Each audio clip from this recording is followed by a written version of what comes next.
I found a positive pregnancy test in my bathroom trash. My wife and I have been trying for years with no success. She swears it's not hers. We're the only two who live here. My Ring camera shows the truth. I, 34 am, discovered something yesterday that has completely turned my world upside down, and I still can't make sense of what's happening. I need outside perspective because I feel like I'm losing my mind. My wife, Amy, 32F, and I have been married for 6 years. We've been trying to conceive for the past 3 years with no success. We've done fertility testing, tried multiple rounds of IUI, and we're just about to start IVF. This has been the most painful, frustrating journey of our lives. Amy has cried herself to sleep more times than I can count. We've spent thousands of dollars. We've had countless disappointments. Yesterday afternoon, I was taking out the bathroom trash. We have a small kid in our master bathroom. The bag felt heavier than usual, so I glanced down and saw something that made my heart stop. A positive pregnancy test. 2 clear pink lines. I just stood there staring at it. After years of trying, years of negative tests, here was a positive one. In our trash.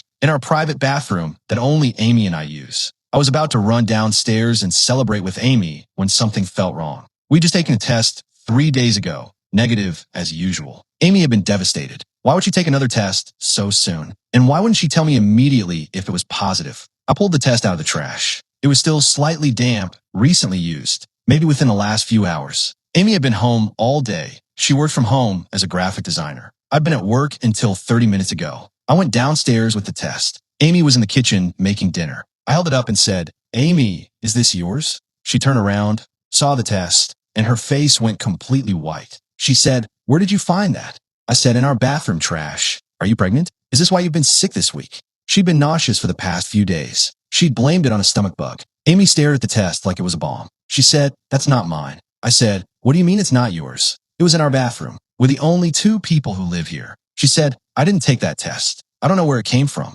I said, "Amy, come on. If you're pregnant, this is amazing news. Why would you hide this?" She said, and I'll never forget the look on her face, "I'm not pregnant. That test is not mine. I don't know how it got there." We stared at each other. I said, "So you're telling me a positive pregnancy test just appeared in our bathroom trash? That doesn't make any sense." She said, "I'm telling you I didn't take it. I haven't taken a test in 3 days, and it was negative. You saw me take it. You were here." She was right. I'd been there. I'd held her while she cried over another negative result. I said, "Then whose is it?" She said, "I don't know. Maybe someone broke into our house and took a pregnancy test. That's the only explanation." That sounded insane, but so did every other explanation. I said, "I'm checking the Ring camera. We have a Ring doorbell camera that records everyone who comes to our front door. We also have one in our backyard, but not inside the house." Amy nodded, looking scared. We pulled up the Ring app on my phone and started reviewing footage from today. 8:47 a.m. I leave for work. 9:23 a.m. Mail carrier delivers mail.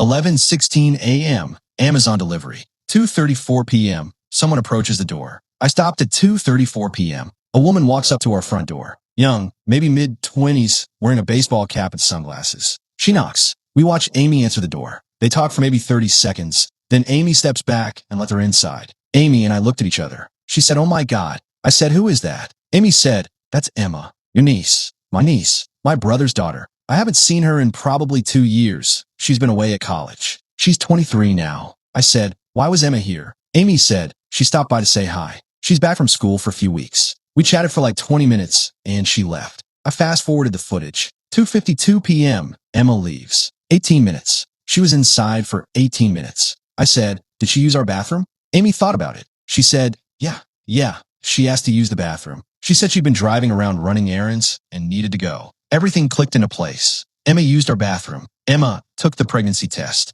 Emma is pregnant. But why would she take a test at our house instead of at home? Why wouldn't she just buy a test and take it at a gas station or literally anywhere else? Amy said, "Should we call her?" I said, "I don't know. Maybe she wanted privacy. Maybe she doesn't want anyone to know yet." Amy said, "She left the test in our trash, though. She had to know we'd find it." That was true, unless she forgot it in her panic, or maybe she wanted us to find it. I called my brother Mark, 38M. I said, "Hey, is Emma staying with you guys while she's back in town?" Mark said, "Yeah, she got back 2 days ago." "What?" I said, "Just wondering. How's she doing?" Mark said, "She seems fine. A little quiet maybe, but you know Emma. She's always been shy." I didn't know what else to say without revealing what we'd found. I said, "Cool. Maybe we'll stop by this week to see her." After I hung up, Amy and I sat on the couch trying to figure out what to do. Amy said, "She's 23 years old. If she's pregnant, that's her business. But why take the test here?" I thought about it. I said, Maybe she couldn't take it at Mark's house. Maybe she's scared to tell her parents. Maybe she needed a safe place to find out without risk of them discovering it. Amy said, but she barely knows us. You said you haven't seen her in 2 years. That was the weird part. Emma and I aren't particularly close.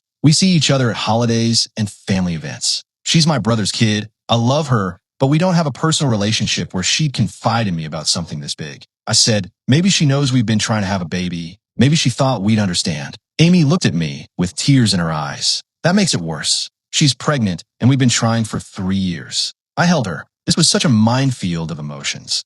Relief that the test wasn't some sign that Amy was hiding something from me. Concern for Emma. Sadness for our own situation. Confusion about why this happened in our house. I texted Emma, "Hey Emma, your dad said you're back in town. Want to grab coffee this week?" 3 hours later, she responded, "Sure, tomorrow at 2. The next day, today, I met Emma at a Starbucks. Amy wanted to come, but we thought it might be too intimidating. Emma needed to feel safe to talk. Emma looked nervous when she arrived. She sat down with her coffee and said, "So, I guess you found it." I said, "The pregnancy test?" "Yeah." Amy found it when I got home from work. Emma's eyes filled with tears. She said, "I'm so sorry. I didn't mean to leave it there. I panicked and forgot to take it with me." I said, "Emma, it's okay. Are you okay?" She broke down. She said, "I don't know what to do. I can't tell my parents. My dad will lose his mind. And my boyfriend, he's not ready for this. I'm not ready for this." I let her cry. Then I said, "Why did you take the test at our house?" She said, "I couldn't take it at home. My mom goes through everything. And I couldn't take it at my boyfriend's place because his roommates are always around.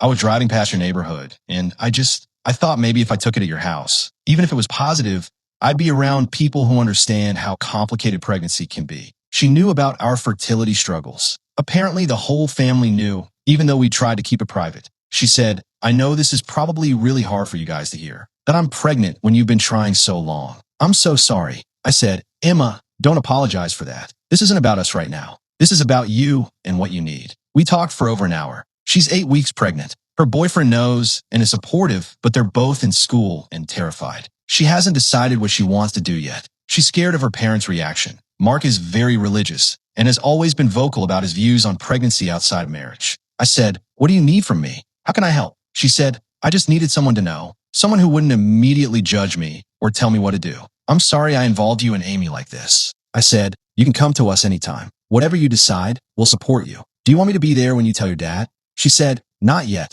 I'm not ready to tell him yet. But thank you." When I got home, I told Amy everything. She cried again, not from sadness this time, but from empathy. She said, "That poor girl. She must be so scared." Then Amy said something that surprised me. She said, "Maybe this is a sign." I said, "What do you mean?" She said, "We've been so focused on getting pregnant ourselves that we forgot we could help someone else who's dealing with pregnancy. Whether Emma keeps the baby or not, we could be there for her. Maybe that's what we're supposed to do right now." Over the next week, Emma came over 3 times. She talked to Amy about symptoms, fears, options. Amy was incredible, supportive without pushing, informative without being preachy. They bonded in a way I didn't expect. Last night, Emma asked to meet with both of us. She sat in our living room and said, "I've made a decision. I'm going to keep the baby. My boyfriend and I are going to figure it out together. And I'm going to tell my parents this weekend." We told her we'd be there for her however she needed. Then she said, "There's something else. I've been thinking about this a lot. If I'm not ready to be a mom right now, if I decide adoption is better, would you guys want to adopt the baby?"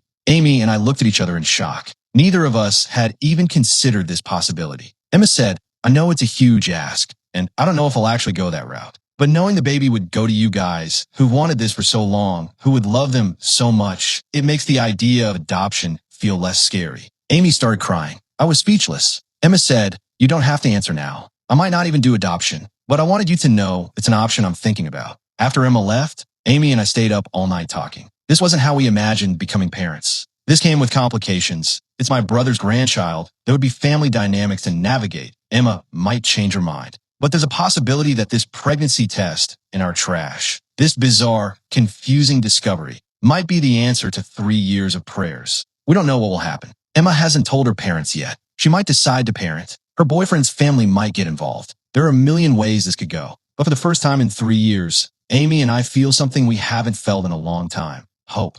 Final update, 3 weeks later. So much has happened since my last post. I need to update everyone because the situation has evolved in ways I never expected. Emma told her parents. I was there when she did it. She asked me to come for moral support. My brother Mark's reaction was not great. He was angry, disappointed, and said some things he'll probably regret. Emma's mom, Susan, was more understanding but clearly upset. The conversation ended with Emma in tears and Mark saying she needed to figure out what she was going to do about this situation. He didn't yell, but his coldness was almost worse. Emma stayed at our house that night, and the next night, and the next. She's been living in our guest room for 2 weeks now. Mark and Susan haven't reached out to her once. She's texted them multiple times. They respond with short, cold messages. Amy and I have become her support system by default. We've gone to her first OB appointment. She's 11 weeks now. We've helped her navigate insurance. We've been there when she's sick or scared or just needs someone to talk to. Her boyfriend, Tyler, has been great. He comes over often, brings her food, holds her hand during the scary moments. But he lives with roommates and doesn't have space for Emma to stay there. So our house has become her safe haven. Last week, Emma and Tyler sat down with Amy and me. Emma said, "We've been talking a lot about our options. Tyler's family wants us to keep the baby. They're excited about being grandparents.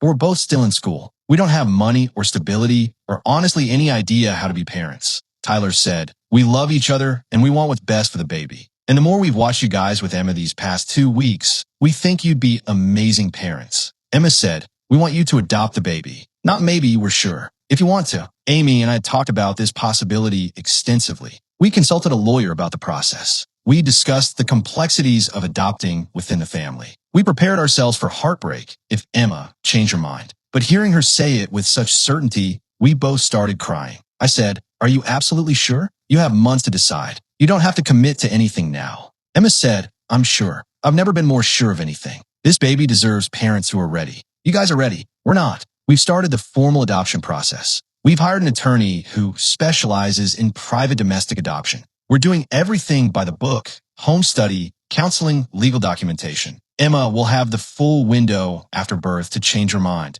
and we've made peace with that possibility. But right now, cautiously, we're preparing to become parents. My brother Mark finally called me last week. He said, "I heard Emma's living with you." I said yes. She needed a place to stay. He said, "I heard you're planning to adopt her baby." I said, "If that's what Emma decides, yes." There was a long silence. Then he said, "You're taking my grandchild." I said, "Mark, you pushed your daughter away when she needed you most. Amy and I are stepping up because someone has to. Emma deserves support, not judgment." He said, "I just needed time to process this." I said, "You don't have unlimited time. She's pregnant now. She needed you then, and she needs to know if you're going to be in her life and this baby's life or not." We haven't spoken since. But Susan called yesterday. She apologized for how Mark reacted and said she wants to be there for Emma. She came over and they talked for hours. Susan cried. Emma cried. There was a lot of healing. Susan is coming to the next OB appointment. As for Amy and me, we're terrified and excited. We've started preparing the nursery. We're reading parenting books. We're going to birthing classes with Emma. Tyler comes too. It's a whole crew. The situation is unconventional. Our child will technically be our niece/nephew and our son/daughter.